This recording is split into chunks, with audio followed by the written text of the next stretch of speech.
विषय है उदासीनता। उदासीनता हृदय का ऐसा भाव है जहां हमें किसी बात में रुचि नहीं रहती। हम कोई कार्य करने के लिए उत्साहित नहीं होते। उदासीनता जब एक सीमा से बढ़ जाती है तो मन का रोग बन जाती है। मनुष्य जीवन से अधिक मृत्यु को पसंद करने लगता है। हम सब जीवन में कभी ना कभी उदासीनता का अनुभव अवश्य करते हैं। मन निराशा से भर जाता है और हम कार्य का त्याग कर बैठते हैं।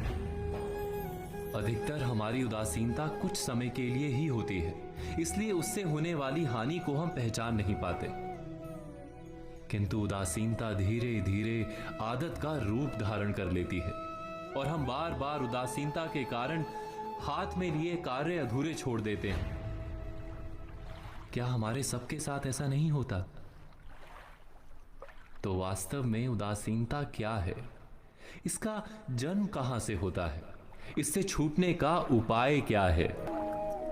उदासीनता वास्तव में मन की ऐसी स्थिति का नाम है जब हमें अपनी तकलीफों, अपनी कठिनाइयों का कारण बाहर दिखाई देता है।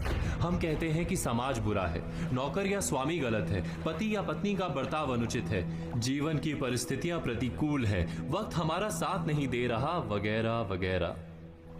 और जब दुख का कारण बाहर होता है तो उसको बदलने का हमारे पास कोई मार्ग नहीं होता। क्या ये सत्य नहीं?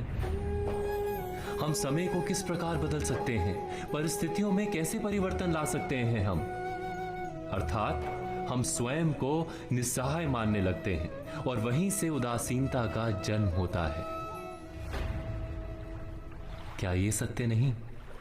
प्रश्न ये है कि क्या हमारी सारी विपदाओं का कारण बाहर है या स्वयं हमारे भीतर है? क्या हमारी सारी विपत्तियां, हमारे बुरे हालात क्या दूसरों के कारण है? क्या हमारा परिवार हमारा शत्रु है? क्या समाज दुश्मन है? या हमारी परिस्थितियां हम स्वयं निर्मित करते हैं? विचार कीजिए। पतझड़ में पत्ते गिरा देने वाली ठंड क्या वृक्ष के साथ दुश्मनी कर रही है? नहीं, ऋतु चक्र तो अपना कार्य करता है। उसे पेड़ के साथ ना दुश्मनी है ना दोस्ती। ऋतु चक्र के अनुकूल हो जाना वृक्ष का कर्तव्य है। ठीक वैसे ही समाज कभी किसी व्यक्ति का ना मित्र होता है ना शत्रु। समाज को जिससे लाभ मिलता है समाज उसका मित्र बन जाता है। अर्थात समाज प्रतिकूल तब बनता है जब हम समाज के प्रतिकूल बनते हैं। वैसा ही व्यक्तियों के बीच में भी होता है। हम जिसे प्रेम करते हैं वो हमें प्रेम देता है, हम जिसे लाभ देते हैं वो हमें लाभ देता है। हमारे हालात बदलने के लिए हमें स्वयं अपने आप में परिवर्तन करना पड़ता है। इतना समझ लेने पर स्वयं में परिवर्तन करना कठिन नहीं। अर्थात जीवन में उदासीनता का कोई कारण ही नहीं, केवल अपने आप में परिवर्तन करना पर्याप्त है। अवश्य विचार कीजिएगा, चिंतन कीजिएगा, मनन कीजिएगा।